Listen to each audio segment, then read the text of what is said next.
Hi y'all, welcome back to Thousands of Roots. Thanks for joining us again on the homestead today. We have been thinking a lot lately about what advice we would have really benefited from when we first started homesteading. So we're going to share some top tips today of things that we really wish we had known 7 years ago. We're still pretty new, but we've learned a lot and would just love to share some of the most important things with y'all today. We were actually just blessed the last few days, 5-6 days, to have some really good friends visiting the homestead. Yep. And they were asking some really great questions. They're super interested in homesteading, and the funny thing is we had already planned this video before they came, and it was fun to see the mama of the family get excited about learning how to milk the cow one day. She did a great job. Okay. So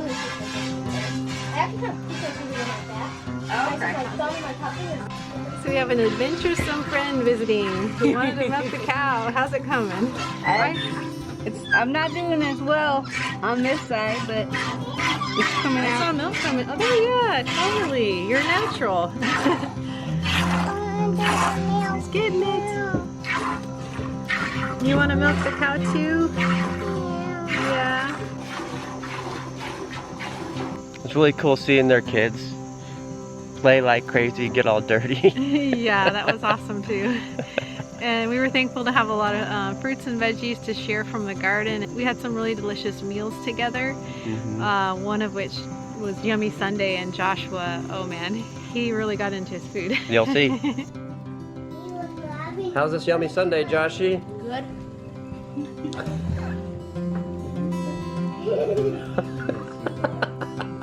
That barbecued hamburgers, haven't done that for a long time, have I?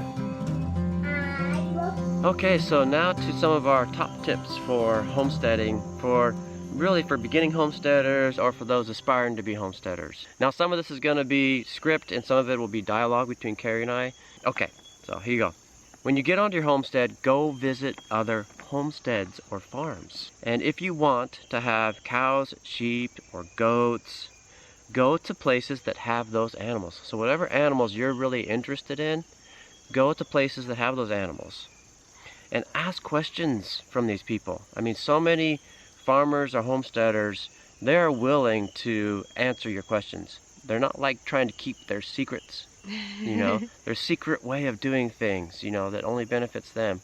So many of these people are willing to share their knowledge. So go there and ask questions. Ask about fencing. What kind of fencing is the best for that animal that you're interested in?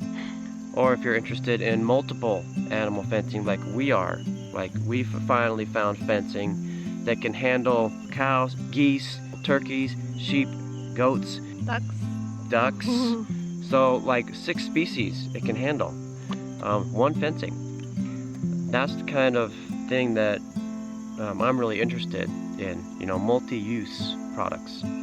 Ask questions about guard dogs. Ask questions about feed costs, watering, the time it takes to do chores, to take care of the animals. Ask all these kind of questions, you know, and the more you think through it, the more intelligent your questions can be, and then the more you'll gain from that visit. And if you don't have time, okay, listen to this. Okay, check, please hear this. If you don't have the time to go visit places that have the animals you want, then you don't have the time to take care of the animals you want. Okay, that seems silly and self-explanatory, but people miss this. Left and right, people miss this. They just want the animals. Well, I don't have time to go visit other farms. I don't have time to do research. I don't have time to investigate it. I don't have time to investigate it in my local region where other people are actually keeping these animals successfully. I don't have time for that. Yeah, I think that's a big thing to remember. You may have experience in other states or other geographical locations with those animals, but every area is going to be different. There will be different parasite loads, different amounts of water, rainfall. There's so many different things to consider with animals, and so it really just makes sense to go to people who are in the geographic location where you want to put down roots, that have been doing it for a while and have experience with just all the challenges of that area. Yeah, I mean, sometimes shelter may be needed, shelter may not be needed. Weather patterns Yeah. are huge difference. The growing season. How much feed are you going to have to buy these animals? Is the growing season long enough that they can feed off of just the pastures? So yeah, region specific for your animals that you're interested in. Again, if you don't have the time to do this kind of research, then don't get the animals because you don't have the time to take care of them. And maybe you have a good bit of experience with cows in Alaska, right? And this goes to what Carrie was talking about. That's great, but that experience doesn't transfer directly to a new region. It doesn't transfer equally. Right. When you take that same animal to a new region, the game changes quite a bit. Not 100%, of course. Right. You know, if the cow has bloat, well, bloat's the same here as it is in Alaska. But how much feed you need, that's different. Shelter, that's different. Right. Parasite loads, that's different. I mean, the number of flies you have to deal with. that's different. The problems that brings for their eyes, that's different. Yeah. Okay, so you get the idea. So if you move from Alaska to the Ozarks, like we did, a lot of these things are going to be different, right? Just massive amounts of these things are going to be different. And if you do these things prematurely, we made this mistake more than once, and we'll make other mistakes in the future. It has cost us time, it's cost us money. Extra stress. It's cost us a lot of stress, for sure. Yeah. Stress on our children, so sometimes strain in relationships. Yeah, so there's a cost attached. Okay, in some cases, you have a real deep feeling that like the world's gonna end, so you have to get animals. Well, if you're just crazed about it, then do it and suffer the consequences. Now, there's other animals that you can ease into, like chickens, Right. that aren't going to be as heavy a burden. They won't have the huge cost. They won't have the huge stress. Now, what chickens will do, though, if you don't have proper fencing and depending on where you place them, they'll get into your gardens and they'll cause all kinds of damage. Right. We like to keep them in a chicken yard, not free ranging.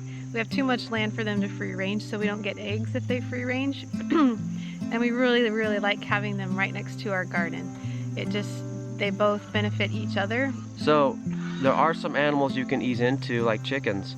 Now, if you have family members that are just absolutely in love with certain animals, and you're worried about your children getting burnt out or embittered or something like that, then maybe there's got to be some give there. Maybe you get one of that animal or something like that, so that your spouse or your child or whoever it is can then tend that animal, but start small, so that the maintenance with that animal, the damage they can do, all these things are minimized. I would say that if we could go back and do it all over again, and we had all of the experience with the animals already, we would have probably started just getting our home and kitchen garden in order, and just one flock of chickens right beside the garden. And once all of that was in place and working well, then move on from there. And I wouldn't have wanted to get any animals until we had all the fencing, shelter, water, food, everything in place first, then get the animals. But we had to learn all of that. we didn't know anything, and so we paid for that education. And it was a good education, but very stressful at times. Get your gardens going and rolling, and then ease into animals accordingly. It's really simplify things. Yeah. And if you're able to find people that are doing what you want to do at the scale you want to do it, right in the geographic location of where you're going to begin homesteading or are homesteading, that's vital. It's more important than any kind of Google research or books you can read or any experience even in another state or another region. Yeah. Go to those people who are right there, who have been doing it and are having success. And that, you can't get better than that, really. And actually believe them.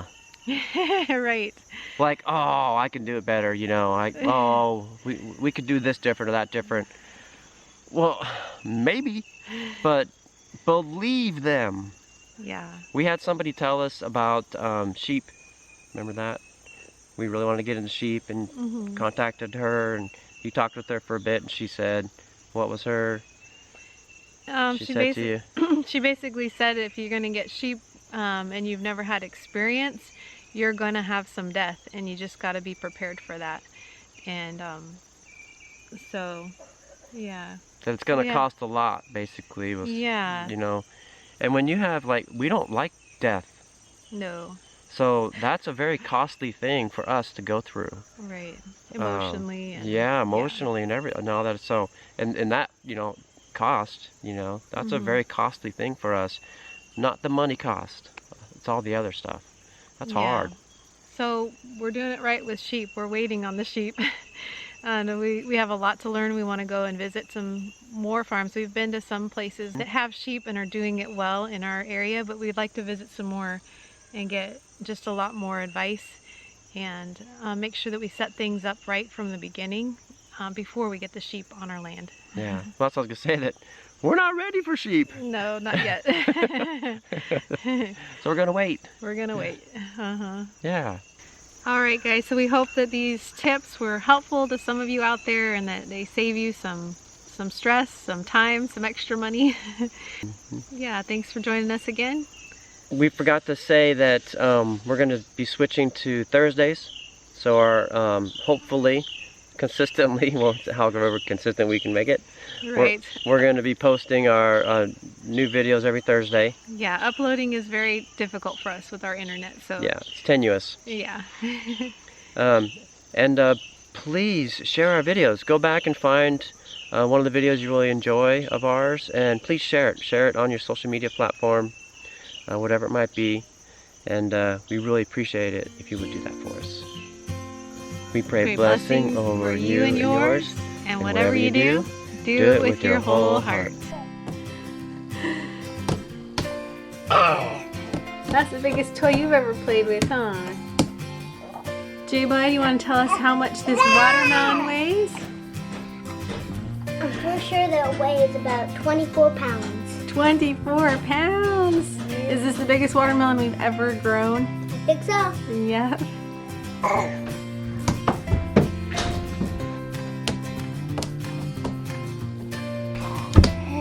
Hey,